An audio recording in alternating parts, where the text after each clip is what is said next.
കണ്ണൂർ പയ്യന്നൂരിൽ MDMA-യുമായി യുവതിയടക്കം 3 പേരെ പോലീസ് പിടികൂടി. പെരുമ്പ സ്വദേശി ഷഹബാസ്, ഇടാട്ടു സ്വദേശികളായ ഷിജിനാസ്, പ്രജിത എന്നിവരെയാണ് പോലീസ് പിടികൂടിയത്. ഇവരിൽ നിന്നും 10.26 ഗ്രാം MDMA-യും കണ്ടെടുത്തു.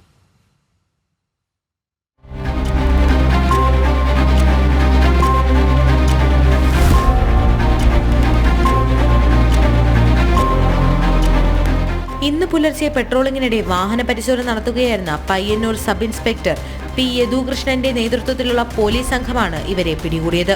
എടാട്ട് കണ്ണങ്ങാട് കവാടത്തിന് സമീപത്ത് ദേശീയപാതയ്ക്കരികിൽ നിർത്തിയിട്ട കാറ് സംശയം തോന്നിയാണ് പോലീസ് പരിശോധിച്ചത്. പെരുമ്പ സ്വദേശി ഷഹബാസ്, എടാട്ട് സ്വദേശികളായ ഷിജിനാസ്, പ്രജിത പി എന്നിവരാണ് വാഹനത്തിലുണ്ടായിരുന്നത്. പയ്യന്നൂർ പോലീസ് സ്റ്റേഷൻ പരിധിയിൽ നിന്ന് കഴിഞ്ഞ 1 മാസത്തിനിടെ ഇത് 3ാം തവണയാണ് വിൽപ്പനയ്ക്കെത്തിച്ച MDMA പോലീസ് പിടികൂടുന്നത്. ലഹരിക്കെതിരെ ശക്തമായ റെയ്ഡുകൾ ഇനിയും തുടരാനാണ് പോലീസിന്റെ തീരുമാനം. ജനം, കണ്ണൂർ.